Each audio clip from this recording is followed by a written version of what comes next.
beliau dengan tema 4 tingkatan manusia menyikapi dosa. Kepada beliau, falyatafadhal masykur. Bismillahirrahmanirrahim. Assalamualaikum warahmatullahi wabarakatuh. Alhamdulillahirabbil alamin wa bihi nasta'in ala umuri dunya waddin wa ala alihi wa ashabihi ajma'in. Amma ba'du, qala Allah ta'ala fi kitabihil karim, ya ayyuhalladzina amanu taqullaha haqqa tuqatih wa la tamutunna illa wa antum muslimun. Ya ayyuhan nasu taqu rabbakum alladzi khalaqakum min nafsin wahidah wa khalaqa minha zawjaha wa bassa minhuma rijalan katsiran wa nisaa. Wa qala Rasulullah sallallahu alaihi wa ala alihi wasallam, inna Allaha yaqidu kulla 'alimin bid dunya jahilin bil akhirah. Jamaah salat subuh Masjid Al-Muhtadin Untan rahimani wa rahimakumullah. Alhamdulillah, Allah Subhanahu wa taala masih memberikan kepada kita taufik, hidayah serta kekuatan sehingga kita masih diberikan kemampuan untuk menunaikan ibadah puasa dan sholat berjamaah di masjid tercinta ini. Alhamdulillah, saya diberikan kesempatan untuk menyampaikan sedikit apa yang kami ketahui dari tema yang kami angkat, yaitu 4 tingkatan manusia dalam menyikapi dosa.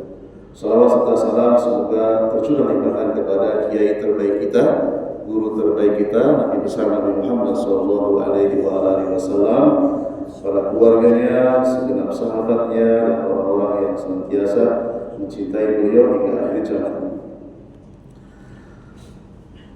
Tema yang kami bawakan ini diambil dari kitab yang berjudul Tazkiyatun Nafsi, Mafhumuha wa Maratibuha wa Asbabuha.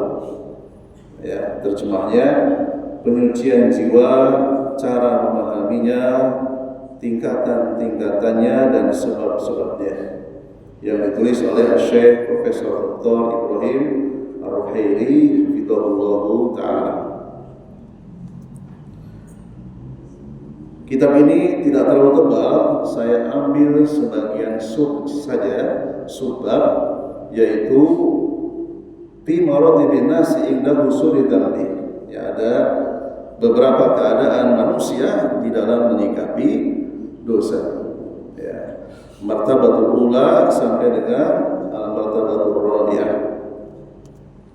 Baik, sebelum kita masuk ke topik, saya akan berikan mukadimah, gambaran umum dulu, bahwasanya manusia itu tidak lepas dari yang namanya siklus kehidupan. Ya, kata para ulama, selain Nabi Muhammad SAW itu tidak lepas dari yang namanya 3 siklus ini. Kita tahu bahwasanya siklus itu sesuatu yang akan kembali, ya, berulang-ulang. Ya, kalau imam mendapatkan nikmat atau imam mendapatkan ujian, imam mendapatkan dosa. Ya. Semuanya tak kecuali Rasulullah SAW. Ya. Yang membedakan kita dengan yang lainnya adalah kadarnya. Ya. Orang yang paling sedikit dosanya siapa? Ya, tentu saja adalah manusia yang paling soleh setelah Rasulullah SAW, yaitu Abu Bakar As-Siddiq radhiyallahu anhu, Umar bin Khattab radhiyallahu anhu, Utsman bin Affan radhiyallahu anhu, Ali bin Abi Thalib radhiyallahu anhu, dan 10 orang sahabat. Kemudian sahabat senior lainnya dari kalangan Muhajirin dan Ansor. Mereka adalah orang-orang yang sedikit dosanya. Ya, jadi yang dinilai oleh Islam itu adalah setelah hijrah, setelah mengucapkan 2 kalimat syahadat.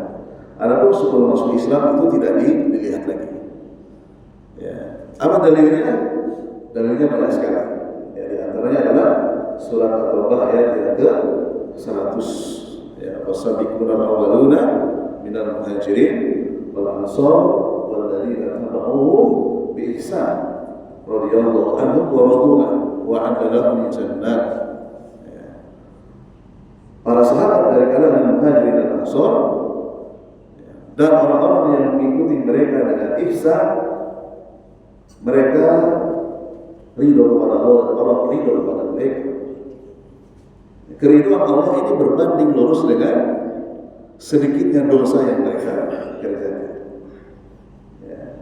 Dan Allah janji, Allah telah sediakan bagi orang-orang yang mengikuti Muhajirin dan Ansor dengan jujur, Allah siapkan wa'adalahum jannah.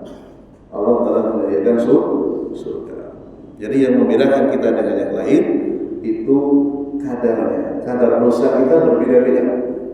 Ya, tergantung seberapa kuat keimanan kita. Ya. Semakin tinggi keimanannya, tentu dosanya semakin sedikit. Ujiannya juga semakin besar, kebalikannya. Ya. Orang yang memiliki keimanan yang sangat tinggi, sekecil apapun nikmat yang dia terima, dia akan ahli mensyukurinya. Ya.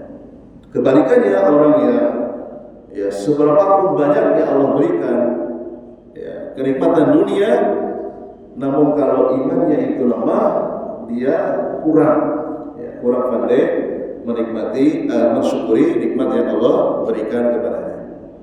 Adapun Rasulullah SAW, beliau hanya mengalami 2 siklus saja. Kalau imam mendapatkan nikmat atau mendapatkan ujian, Rasulullah dijamin yang terbebas dari dosa. Itu bedanya kita dengan Rasul. Ya, siklus ini akan berputar, entah setiap hari, setiap pekan, setiap bulan, setiap tahun. Ya, masing-masing manusia akan mengalami siklus seperti ini.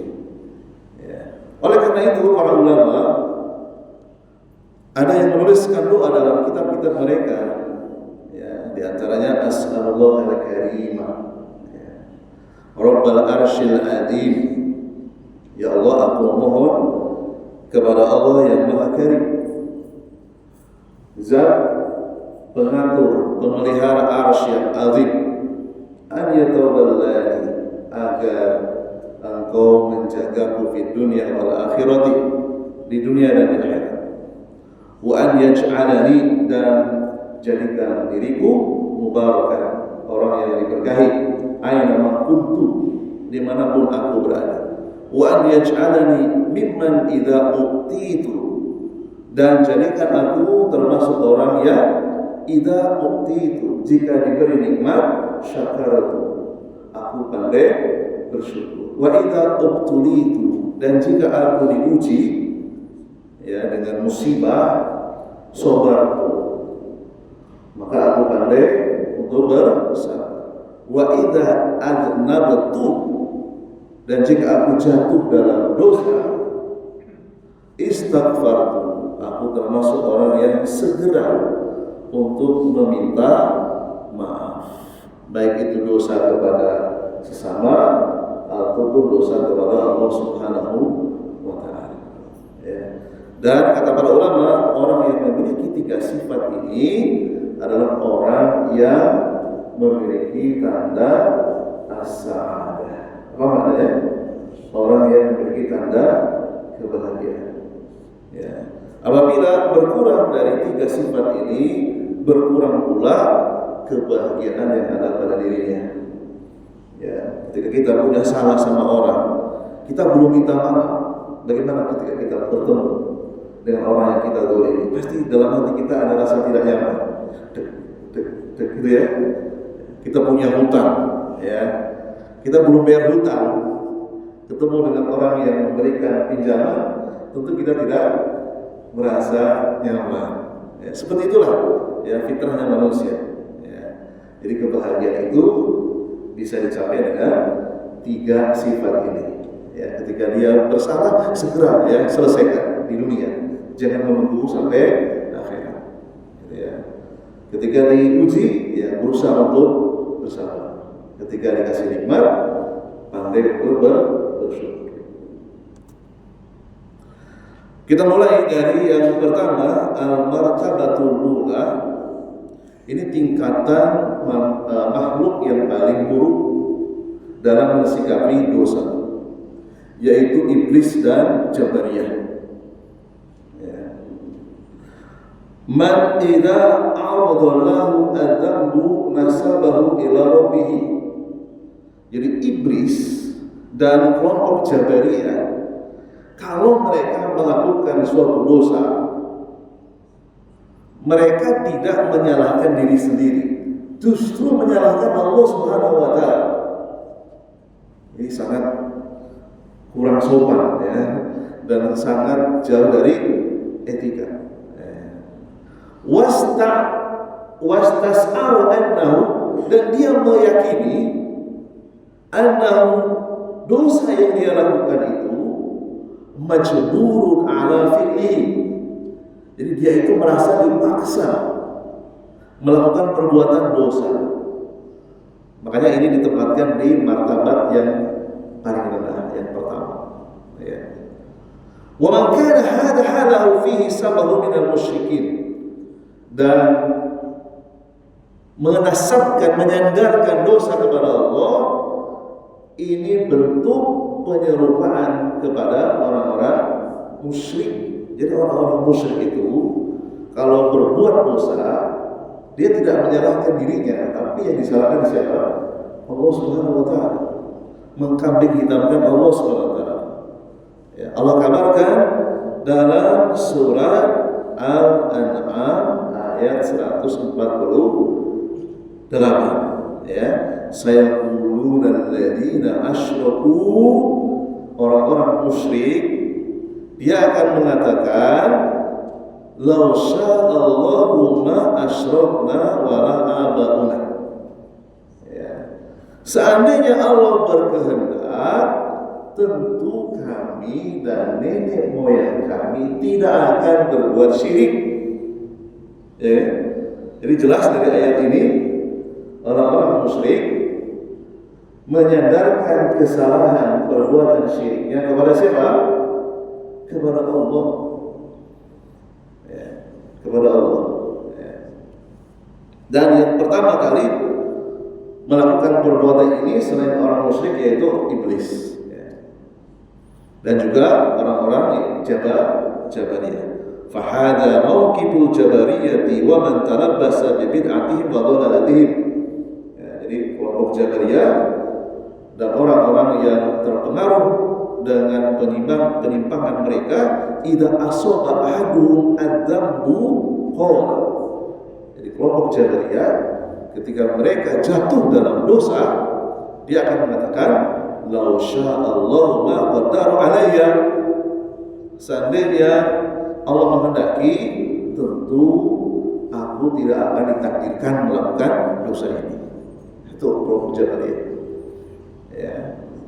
Wa nasma'u hadza min ba'dil muslimin al-yawma, dan ya sebagian kita dengar dari orang-orang yang seperti itu. Ya, kelompok Jabariyah. Bahkan konon ya, kelompok Jabariyah ini dahulu ada seorang tokoh di kalangan mereka. Ketika istrinya berzina dengan laki-laki lain, naudzubillah min dzalik, ya, sampai suaminya ini menguntit, sampai mengintip ke atap rumahnya. Fitrahnya manusia ketika melihat istrinya berselingkuh itu marah pasti, ya kan? Itu laki-laki yang normal. Ketika sudah mengeluarkan pedangnya untuk menyabet ya pelakunya, lalu kemudian diingatkan oleh istrinya yang sama-sama penganut Jabariyah, ya, berhenti suamiku, bukankah engkau telah meyakini bahwa pelaku maksiat itu dipaksa oleh Allah untuk melakukan maksiat, jadi kau jangan marah kepada saya. Jadi tidak jadi marah, ya, jadi keluar dari fitrahnya. Idza waqa'a fi dhanbi qala, ya, jadi ketika seorang penganut Jabariyah itu jatuh dalam dosa, dia akan mengatakan la sya'allahu ma fa'altu. Seandainya Allah berkehendak, aku tidak akan melakukan ini, tidak akan melakukan dosa ini. Wa yahtajuna bil qadari ala dzunub. Ya. Mereka mengkambing hitamkan takdir dalam masalah dosa. Jadi saya mencuri, saya korupsi, saya berbuat zina, itu semata-mata saya ditakdirkan oleh Allah SWT. Nah, ini tidak boleh seperti ini. Ya, maka termasuk sabahun minal musyrikin, termasuk menyerupai orang-orang musyrik. Siapa yang menyebutkan? Allah Subhanahu wa taala dalam surat Al-An'am 148. Barangkali ada di sebagian kita bisikan-bisikan yang seperti itu. Ketika kita melakukan dosa, maka singkirkan. Udahlah, kamu gak usah panik, kamu gak usah gelisah, kamu gak usah malu, santai saja. Yang mentakdirkan kamu berbuat dosa Allah sendiri. Santai aja, jalan saja. Karena ada orang yang berbuat maksiat, wajahnya itu tidak terlihat gelisah, wajahnya tidak terlihat gundah gulana. Barangkali itu ada penyakit di dalam hatinya. Penyakit apa namanya? Jabariyah. Orang yang fitrahnya suci ketika melakukan dosa itu malu. Ketika dia dikasih baju rompi kuning di borgol, dia malu. Ya, harusnya begitu. Tapi ada sebagian orang yang justru bangga. Itu berarti di dalam dirinya ada sifat jabariyah. Sudah tidak ada rasa malu lagi. Ini bahaya sekali. Ya, oleh karena itu para ulama menjelaskan yang seperti ini agar kita tidak terjebak dengan bisikan-bisikan buruk, ya, yang seakan-akan itu melegalkan perbuatan dosa. Padahal manusia itu tidak pernah dipaksa oleh Allah Subhanahu wa taala untuk melakukan maksiat. Demi Allah, Allah itu Maha Adil. Allah tidak pernah memaksa manusia untuk berbuat dosa. Dan sebaliknya Allah itu Maha Karim. Setiap hambanya yang ingin melakukan suatu kebaikan pasti ditolong. Kebalikannya, ya, gak mungkin saya bisa berdiri di sini, duduk di sini kalau tidak ditolong oleh Allah SWT. Gak mungkin jamaah sekalian bisa mendengarkan kajian pada subuh ini kalau tidak ditolong oleh Allah SWT.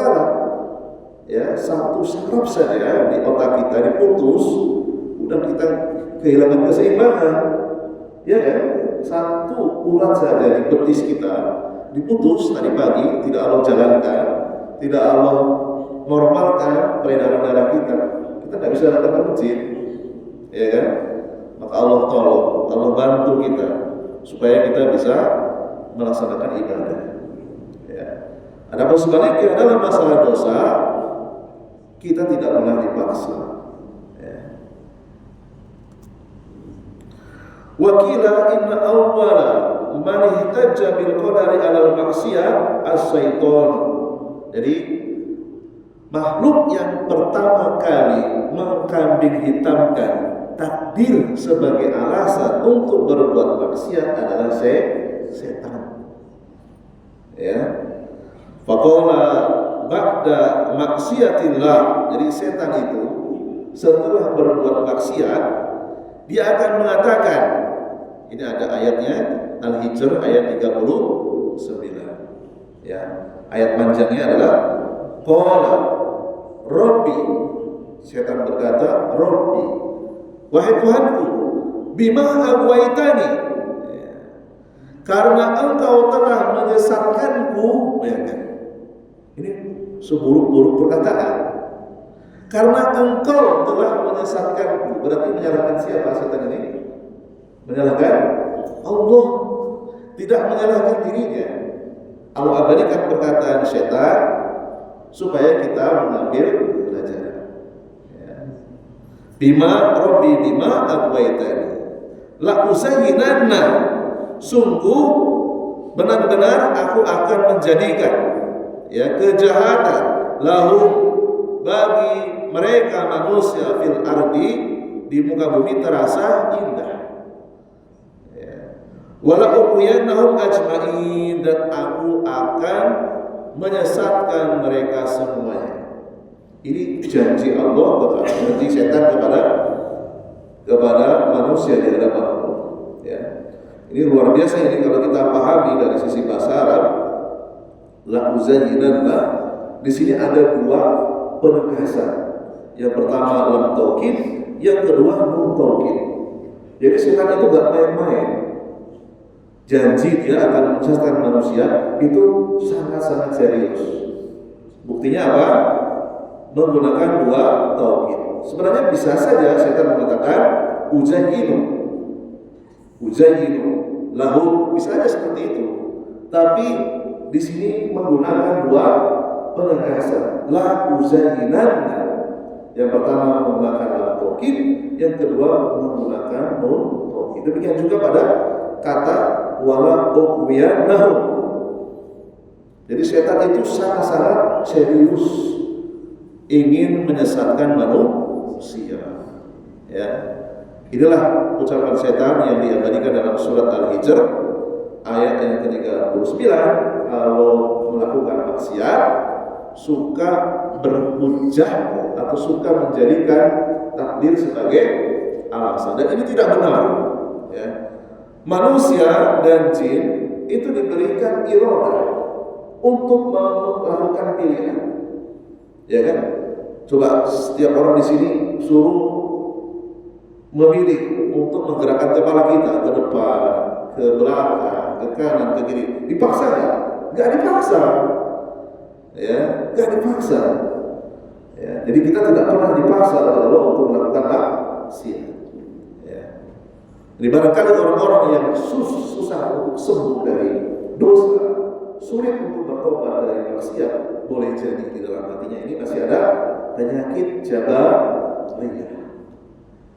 Oleh karena itu pentingnya kita menuntut ilmu supaya apa? Supaya kita bisa melawan bisikan-bisikan iblis yang barangkali itulah yang menjadikan sebab seseorang sulit untuk bertobat. Kayaknya saya sudah ditakdirkan dari sananya begini kayaknya. Udahlah, saya tidak bisa apa-apa. Itu dia merasa dirinya dipaksa. Itu sulit sekali saya itu bertobat. Kayaknya memang saya ditakdirkan sudah menjadi ahli maksiat. Dari mana Anda tahu? Ya kan, nggak pernah ada bocorannya. Tapi ada sebagian yang seperti itu. Ya, nah ini pentingnya kita menyampaikan penjelasan para ulama supaya kita tidak terjebak. Ya. Fanasaba al-giwayata ila Allah wa adhafaha ilaihi. Jadi seperti itulah setan suka menyadarkan kesalahan. Al-giwayah itu maknanya kesalahan kepada Allah. Ya, tidak menyalahkan dirinya sendiri. Yang disalahkan Allah SWT.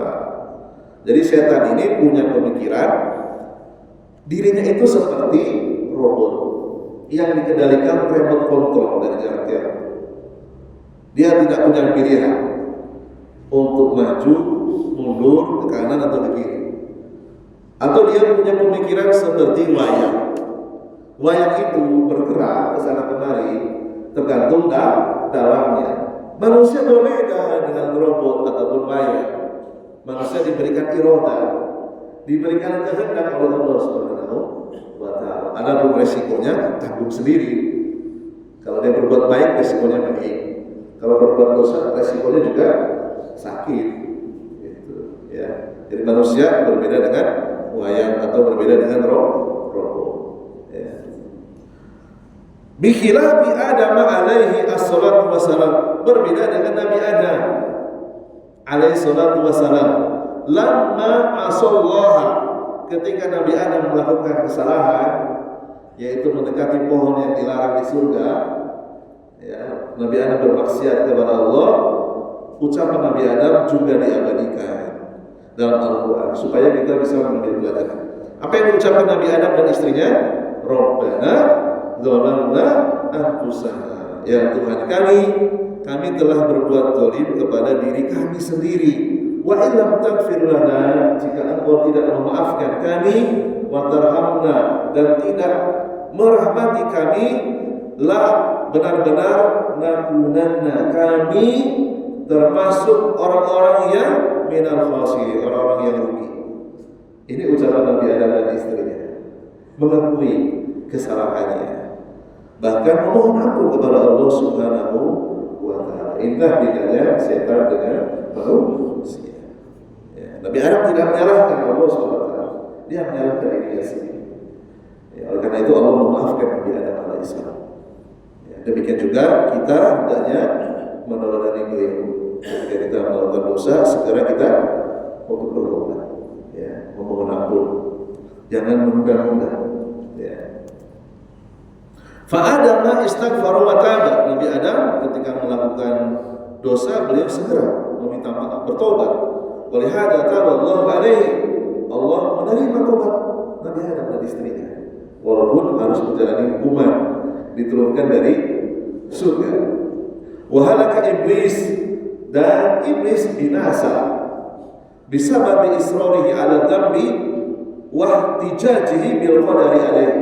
Iblis binasa karena israri, terus-menerus di atas dosa, terus-menerus tidak pernah berhenti melakukan dosa, menyesatkan pekerjaan sehari-hari, dan berhujjah, beralasan dengan takdir.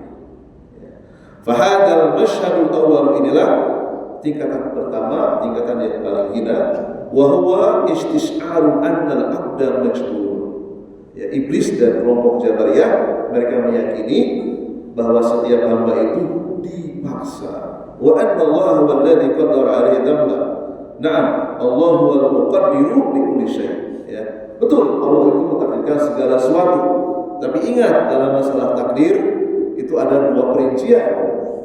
Ada yang Allah takdirkan karena kehendak yang bersifat qauli, yang tidak Allah cintai. Ada takdir yang Allah kehendaki berdasarkan kehendak syar'i. Ya, ada dua pembahasan. Nah, itu butuh pertemuan di sesi yang lain. Ya. Lakin la yuhtaju bil qadari ala dzunub. Sebagai seorang hamba, sebagai seorang manusia, tidak boleh beralasan dengan takdir dalam perbuatan dosa. Karena ini adab. Jadi adab kepada Allah, jangan pernah menjadikan takdir sebagai alasan. Ya. Wa innama yahtaju bihi 'alal masaib kama qala ulama. Adapun musibah boleh. Saya tadi naik kendaraan dari rumah, sudah saya siapkan, ya sudah saya cek, tidak ada hal yang mencurigakan, semua lengkap, ya, lampunya, rodanya, ya, bahan bakarnya. Tapi qadarullah wa masyafa'ala, di perjalanan saya ditabrak orang. Nah, itu boleh kita beralasan dengan takdir, karena itu di luar kemampuan kita. Ya. Para ulama mengatakan wala yahtaju bil qadar 'alal ma'aib wa innama yahtaju bihi 'alal masaib. Tidak diperbolehkan. Sekitar 10 menit lagi. 5 menit closing, 5 menit ini sesi tanya jawab. Baik. 10 menit lagi ya. Jadi tidak boleh beralasan dengan takdir dalam masalah dosa. Yang diperbolehkan dengan mengatakan ini sudah takdir itu hanya untuk musibah. Ya, karena musibah di luar kehendak manusia. Adapun dosa kita sudah diberikan pilihan. Ya, kita sudah dikasih pilihan untuk berbuat baik atau berbuat salah. Ya.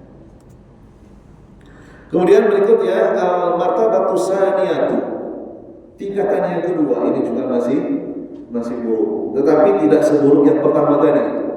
Namanya qanit dan murji'ah pendusta. Ya. Man yastashbiru anna dhanba qad waqa'a minhu wa anna Allah hakimun. Ya. Fi ma qaddara alayhi lakinnahu la yatubu wa la yuhaddisu nafsahu bitawbah. Imma lil qunut min rahmatillah yaqulu asabani dhanbu wa inni mu'aqabun alayhi fala tanfa'u tawbatu minhu wala istighfar. Wa imma li raja'il kadhib yaqulu inna Allah ghafurur rahim ma'al isra ala dhanbi. Kelompok yang kedua yaitu qanit.